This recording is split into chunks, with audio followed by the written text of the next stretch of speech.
My name is Abel Martinez the Fourth, and I attended the Gathering Church one day, and Jesus set me free, and He could set you free as well.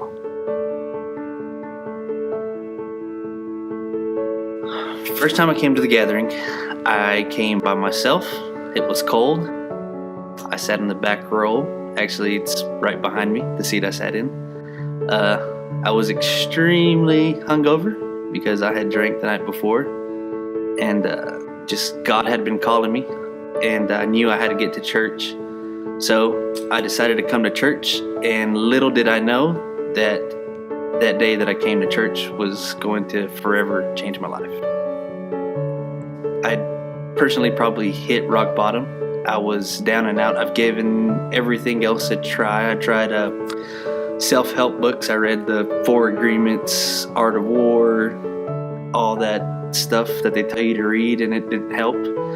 So whenever I came to church that Sunday, I truly came with an open heart and an open mind, and I told myself, you've really got to give God a chance this time. So whatever God moves you to do, moves you to say, act on what God is telling you. I'll tell you one thing, that whenever I did come to church for the first time to the Gathering, I've never stepped into a church that I could just feel the it was Holy Spirit filled.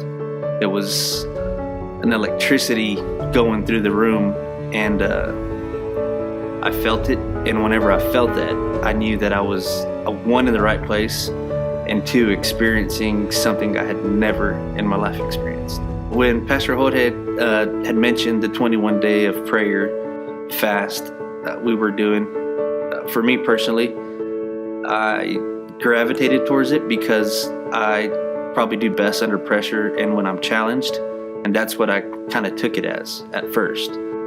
So I thought, well, we're going to follow the Bible plan, we're going to fast, and what else can I kind of add to that that's going to help me personally grow into the person I wanted to become.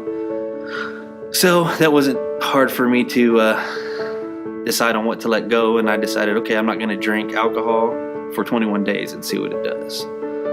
And never once did I think, I can't do this. I attacked it with the open mind and open heart. Like I said, I didn't constrain God into a box to where He can't help me get past this.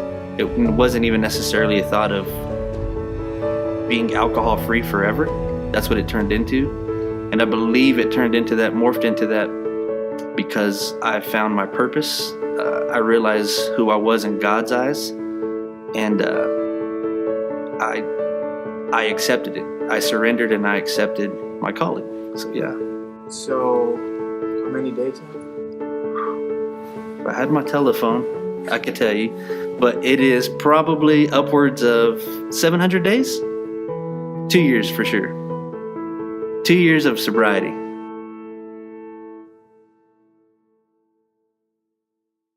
Pastor Jorge asked me, we were eating at Grub Burger one day, and we were sitting kind of by the bar, and he's kind of looking over there. He's like, you never have temptation to, want to sip? And I'm like, nope, never have. And if I'm being honest, there was 3 times that I thought, maybe I could use a drink, but I haven't picked up a glass of alcohol, and I don't persecute or I don't judge people who do. That's awesome if you do, if that's what you choose to do. I'd definitely like to take some time out of your day to sit down and maybe we could have a chit chat or whatever. I know y'all can't see her. Valerie's sitting back there. This really kicked off in June, and she hasn't had a sip of alcohol since then. So I think you plug into the right people, you get the right people around you, God at the center of that circle, and miracles will happen if you allow them to. How would you encourage someone to jump into 7 days of prayer and fasting?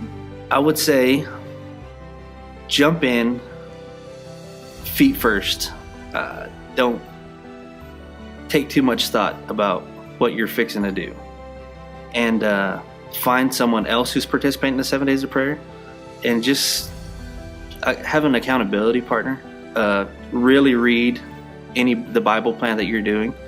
I know that there's a little feedback kind of section at the end, the talk it through part. And at first, I never typed anything in the talk it through, but I read everyone's comment, and it allows you to understand that, okay, I'm not the only one. I'm not alone. There's people dealing with bigger issues, smaller issues, different issues. And as long as we're all together and God is at the center of that plan, you can't fail. You won't fail.